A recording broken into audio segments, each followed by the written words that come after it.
Hello नमस्कार, welcome to inculcate learning. Second chapter 12th class की NCERT psychology का pedagogy special classes हम कर रहे हैं। 11th 12th की एनसीईआरटी बहुत इंपॉर्टेंट है। बिना टाइम वेस्ट किए 9th पार्ट इसका कवर करेंगे, क्योंकि अभी तक हमने सेल्फ का कॉन्सेप्ट, पर्सनालिटी का concept, type approach, trait approach, psychodynamic approach, behavioural approach, cultural approach, humanistic approach, ये सारी बातें हम ऑलरेडी कर चुके हैं। तो आज हम बात करेंगे कि पर्सनालिटी को असेस कैसे किया जाए, कि कैसी पर्सनालिटी है।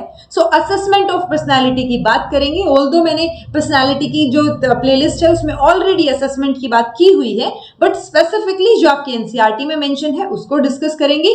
This is presented by me Raveena. Videos informative लगे सो मेक श्योर आप इनकलकेट लर्निंग को लाइक, शेयर और सब्सक्राइब कर दें, because it is absolutely free. तो फ्री में इतना तो बनता है कि पर्सनालिटी की असेसमेंट की बात कर रहे हैं। असेसमेंट होता क्या है बेसिकली, यानी कि एक फॉर्मल एफर्ट हम करना चाह रहे हैं किसी इंडिविजुअल की पर्सनालिटी को समझने के लिए, उसको हम बोलेंगे पर्सनालिटी का असेसमेंट। हम उसकी असेस करना चाह रहे हैं, समझना चाह रहे हैं बेसिकली।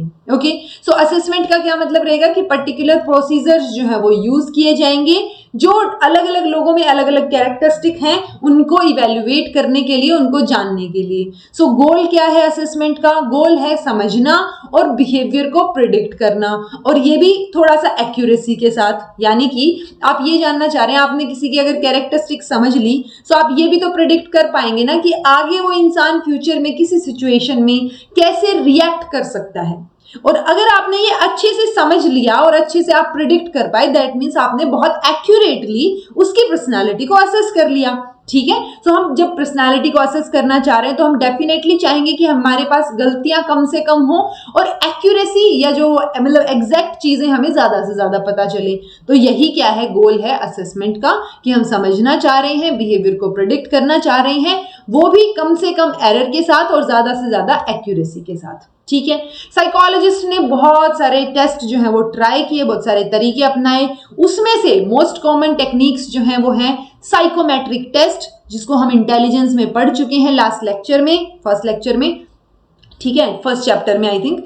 सेल्फ रिपोर्ट मेजर्स हम बात करेंगे, प्रोजेक्टिव टेक्निक्स की बात करेंगे, और लास्ट नेक्स्ट लेक्चर में हम बात करेंगे बिहेवियरल एनालिसिस की। यानी 10th पार्ट रहेगा, वो लास्ट पार्ट रहेगा इस चैप्टर का, जिसमें हम बिहेवियर को कैसे एनालाइज किया जा सकता है उसकी बात करेंगे।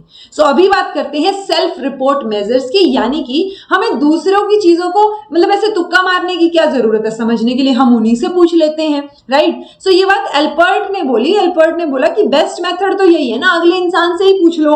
तो अगले इंसान से पूछो मतलब वो खुद बता रहा है आपको, तो वो खुद की बातों को रिपोर्ट कर रहा है, तो वो सेल्फ रिपोर्ट मेजर हो गया। यानी खुद इंसान जिसकी पर्सनालिटी के बारे में हमें जानना है, वो खुद अपनी पर्सनालिटी के बारे में हमें बता रहा है। ठीक है, सो ये फेयरली स्ट्रक्चर्ड मेजर्स होंगे, अच्छे से थियोरी पे बेस्ड, कैसे रेटिंग होगी, सारी चीजें यहाँ पे स्ट्रक्चर्ड वे में होंगी। अब इस मेथड में ऑब्वियसली हम ऑब्जेक्टिव रिपोर्ट की बात करते हैं, मतलब हमने कोई क्वेश्चनेयर दे दिया, उसमें क्वेश्चन टिक करवा लिया, आंसर टिक करवा लिए। सो वो चीज क्या हुई, ऑब्जेक्टिवली है। ऐसा नहीं हो सकता कि सब्जेक्टिवली कोई बात हो। सब्जेक्टिवली में तो सब अपना अपना एक्सपीरियंस लिखेंगे ना। ऑब्जेक्टिव में क्या होगा, जिस तरीके से हम क्वेश्चन पेपर या क्वेश्चनेयर उनको देंगे, वो उस हिसाब से आंसर टिक करेंगे।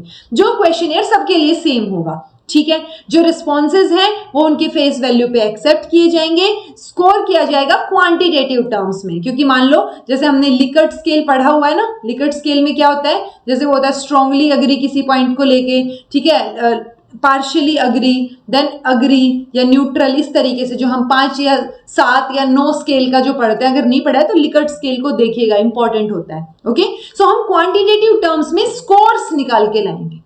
ये किसने बताया, एल्बर्ट ने। और यहाँ पे एक और क्या निकल के आता है, ये तो क्वेश्चनेयर की बात इन्होंने बता दी कि भाई सेल्फ रिपोर्ट मेजर है, साफ साफ आप उनको क्या दे दीजिए, क्वेश्चनेयर दे दीजिए और वो आंसर भर के दे देंगे। उसी में एक और अगली जो सेल्फ रिपोर्ट की टेक्निक है वो क्या है जी, MMPI, मिनेसोटा मल्टीफेजिक पर्सनालिटी इन्वेंटरी। नाम याद रख लीजिएगा, कई बार सीधा सा पूछ लिया जाता है कि MMPI में क्या होगा। तो MMPI में क्वेश्चंस दिए जाएंगे, वो खुद को रिपोर्ट करेंगे। सेल्फ रिपोर्टिंग की टेक्निक ये जो है मानी जाएगी। ओके, अब ये इन्वेंटरी बहुत वाइडली यूज की जाती है पर्सनालिटी के असेसमेंट में। ये नाम आप याद रखेंगे, हैथवे, मैककिनले। ओके, इन्होंने ये दिया था, ये जो साइकेट्रिक डायग्नोसिस है उसके लिए ये टूल या ये जो MMPI है ये इन्होंने डेवलप किया था।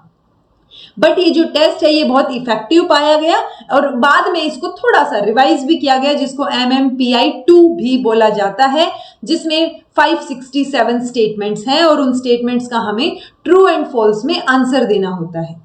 अब ये टेस्ट को 10 सब स्केल पे डिवाइड किया गया, जिसमें हम डायग्नोस करना चाह रहे हैं डिप्रेशन, हिस्टेरिया, यानी 10 सब स्केल, 10 चीजें हम देखना चाह रहे हैं, शिजोफ्रेनिया, मैनिया, तो ये सारी चीजें हम क्या करेंगे, पता करेंगे। और ये सारे के सारे साइकोलॉजिकल डिसऑर्डर्स हम नेक्स्ट जो हमारा चैप्टर से आने वाले चैप्टर्स में हम पढ़ेंगे इनके बारे में।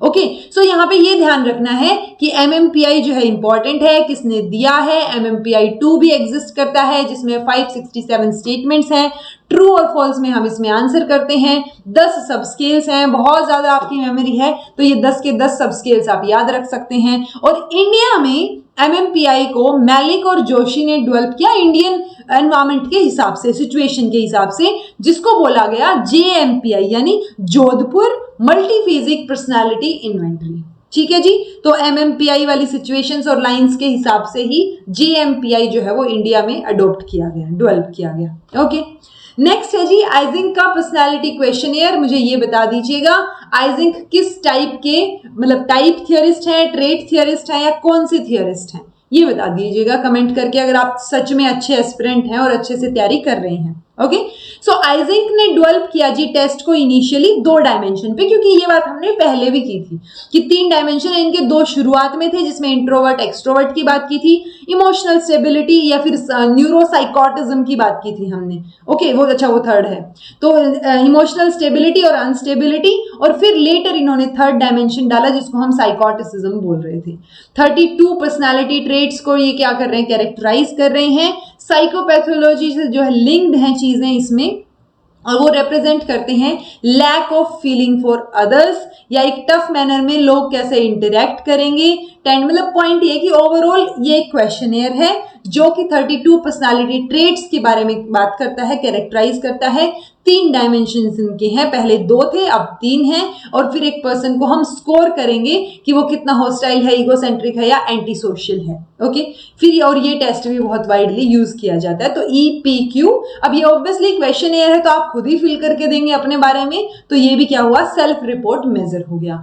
ऐसे ही कैटल का 16 PF पर्सनालिटी फैक्टर क्वेश्चनियर है, जिसके अंदर क्या है, जो 16 पर्सनालिटी फैक्टर्स हैं उनको हम जज करते हैं। इसमें भी हम क्वेश्चनियर देंगे, वो अगला इंसान फिल करके देगा, और उस क्वेश्चनियर से हमें पता चलेगा कि 16 पर्सनालिटी फैक्टर्स में वो इंसान कहाँ एग्जिस्ट करता है, कहाँ लाई करता है। ओके, इसको हम हाई स्कूल में यूज कर सकते हैं, स्टूडेंट्स और अडल्ट्स दोनों के लिए यूज कर सकते हैं। ये इंपॉर्टेंट पॉइंट है, कई बार पूछ लिया जाता है कि बच्चों के लिए यूज होगा, अडल्ट्स के लिए होगा, किसके लिए, तो दोनों के लिए यूज कर सकते हैं इसको। और ये एक्सट्रीमली यूजफुल माना गया क्योंकि स्कूल लेवल पे भी ये यूजफुल है। दैट मीन्स ये करियर गाइडेंस के लिए, वोकेशनल एक्सप्लोरेशन के लिए, या ऑक्यूपेशनल टेस्टिंग यानी अडल्ट्स में, तो इनके लिए जो है ये बहुत हेल्पफुल हो जाएगा। नाम याद रखना है, किसने दिया है, कितने फैक्टर्स हैं, क्या चीजें हैं। सेल्फ रिपोर्ट मेजर्स की हमने बात तो कर ली, लेकिन इसमें भी कुछ ना कुछ प्रॉब्लम्स तो आएंगी। एक तो social desirability is one of them, यानी कि आप रिस्पोंडेंट्स जो हैं वो किस तरीके से रिस्पॉन्ड करता है, ये उस पर डिपेंड करता है ना। सो हो सकता है आर्टिफिशियल बिहेवियर आ जाए, एक्विसेंस आ जाएगा, it is tendency of subject to agree with items irrespective of their content. कई बार हम ऐसे yes no yes yes yes भर के दे देते हैं, ठीक है। This tendency render the assessment of personality less reliable, तो ये लेस रिलायबिलिटी हो जाती है क्योंकि एक आर्टिफिशियल बिहेवियर होता है, जो अगर मान लो टीचर से आप भरवा रहे हो तो वो अपने बारे में तो अच्छी अच्छी चीजें ही भरेगा ना, वो खराब क्यों भरेगा अगर उसका एक्सपीरियंस है भी तो, राइट। तो वो एक सेल्फ रिपोर्ट में चीज आ सकती है यहाँ पे। इसके अलावा प्रोजेक्टिव टेक्निक्स होंगी जिसमें आप खुद रिपोर्ट नहीं कर रहे हैं बट आपको ऑब्जर्व किया जा रहा है, या फिर आपसे कोई ऐसे ही इनडायरेक्ट एक्टिविटीज करवाई जा रही है। तो ये इनडायरेक्ट मेथड है कहीं ना कहीं, कि आपको मान लो कोई कार्ड दिखा दिया, उस कार्ड पे आपसे स्टोरी पूछ ली कि इस पे जो पिक्चर्स बने हुए हैं उससे रिलेटेड आपके दिमाग में क्या स्टोरी आ रही है, क्या कैरेक्टर्स आ रहे हैं।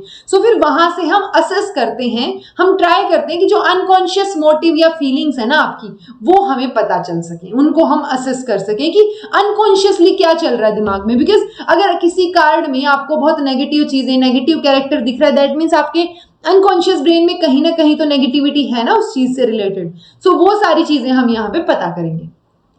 ये जो टेक्निक्स हैं ये इस अजम्पशन पे बेस्ड हैं दैट लेस स्ट्रक्चर्ड और अनस्ट्रक्चर्ड स्टिमुलस और situation will allow the individual to project his और हर फीलिंग्स, डिजायर्स और needs on to that situation, कि आपको इसमें सिचुएशंस दी जाएंगी पर्टिकुलर, कई बार मतलब लेस स्ट्रक्चर्ड भी हो सकता है या अनस्ट्रक्चर्ड भी हो सकता है कंप्लीटली जो स्टिमुलस है आपका, और आप उसके प्रति अपनी फीलिंग्स बताएंगे, प्रोजेक्ट करेंगे और फिर वो जो बिहेवियर है उसको ऑब्जर्व किया जाएगा। अब इस बिहेवियर को ऑब्जर्व कौन करेगा, तो उसके लिए हमें चाहिए एक्सपर्ट। ठीक है, सो इसमें एक्सपर्ट की जरूरत है, सेल्फ रिपोर्ट वाले में एक्सपर्ट की जरूरत नहीं थी, उसमें उस इंसान ने भर दिया, हमने असेस कर लिया, दैट्स इट।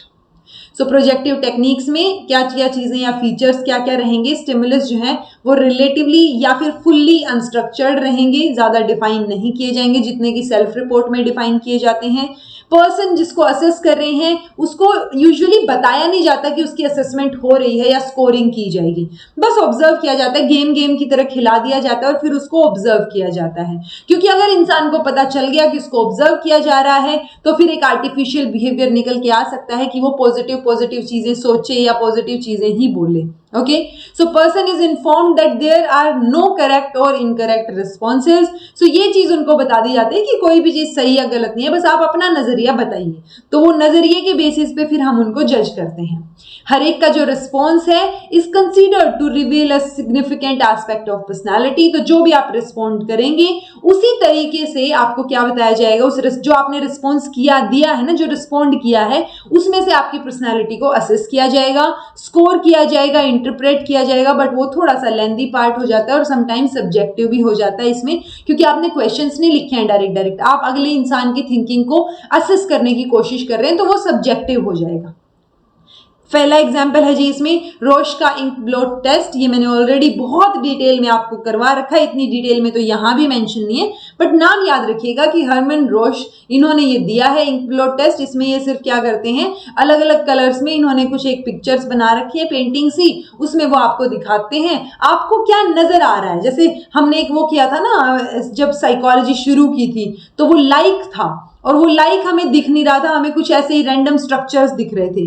सो बस ये वैसा सा ही टेस्ट है यहाँ पे कि आपको कुछ स्ट्रक्चर्स दिखाए जाएंगे, अब उसमें आपको शेर दिखता है, आपको बिल्ली दिखती है, क्या दिखता है वो आपको बताना है, तो वो कार्डबोर्ड्स आपको दिखाए जाते हैं इसमें। ठीक है, सो पहले फेज में क्या होगा, परफॉर्मेंस, आपको पहले वो चीजें दिखाई जाएंगी पहले, दूसरे फेज में इंक्वायरी की जाएगी और फाइनल में फिर आपको जज किया जाएगा, एक मीनिंगफुल कॉन्टेक्स्ट आपकी कही हुई बात का निकालने की कोशिश की जाएगी। ठीक है, एक और होता है जी थीमेटिक एपर्सेप्शन टेस्ट, TAT, नाम याद रखिएगा किसने दिया है, मॉर्गन और मुरे ने दिया है।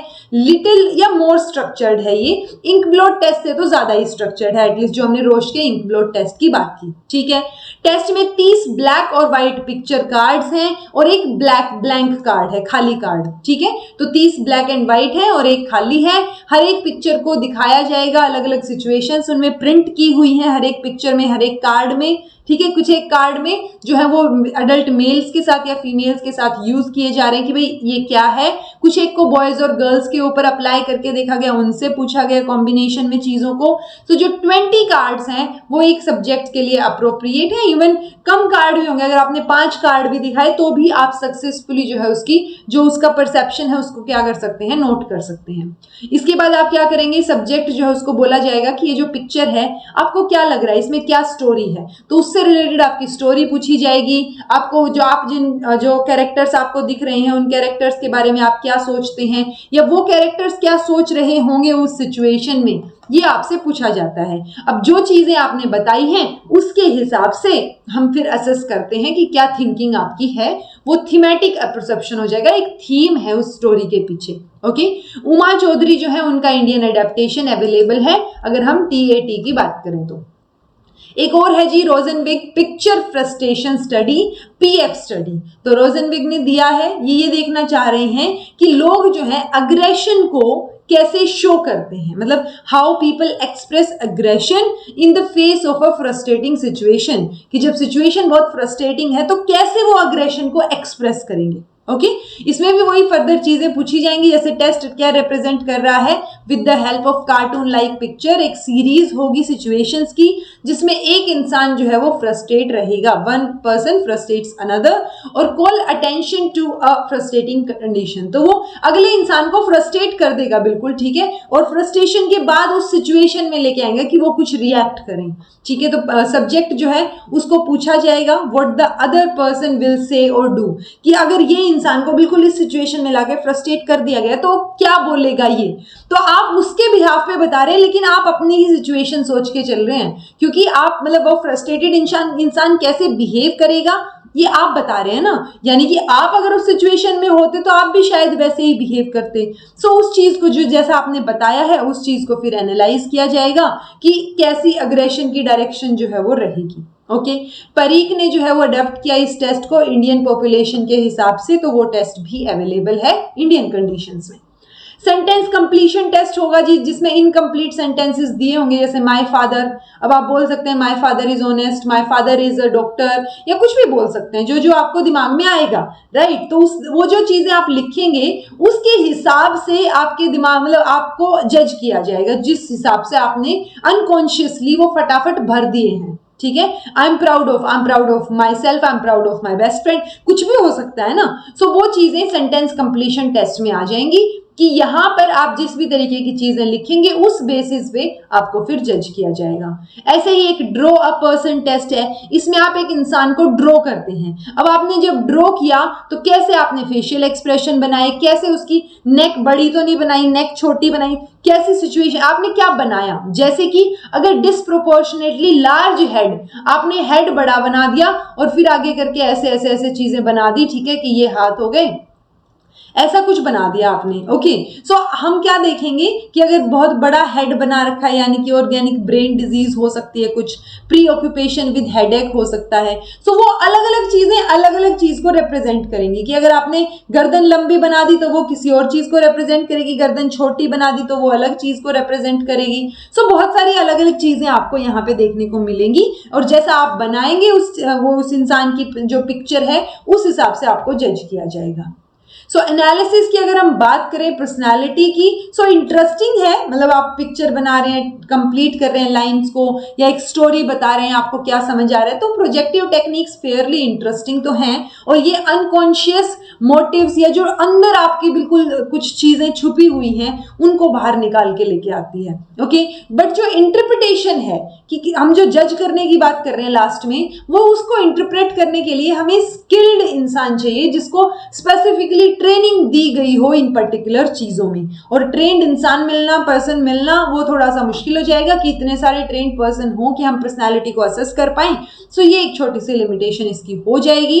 There are problems associated with reliability of the scoring या वैलिडिटी ऑफ इंटरप्रिटेशन, कि कौन इंसान कैसे इंटरप्रेट कर रहा है, तो वो एक टेक्निक्स जो भी सिखाई जाएंगी वो भी कंप्लीटली रिलायबल हो, वो जरूरी नहीं है जो इंटरप्रिटेशन की गई हो वैसा वैलिड भी नहीं है कि बिल्कुल 100% सच ही होंगी सारी चीजें, लेकिन स्टिल ये दोनों की दोनों टेक्निक्स जो हैं वो पर्सनालिटी को असेस करने के लिए यूज की जाती हैं।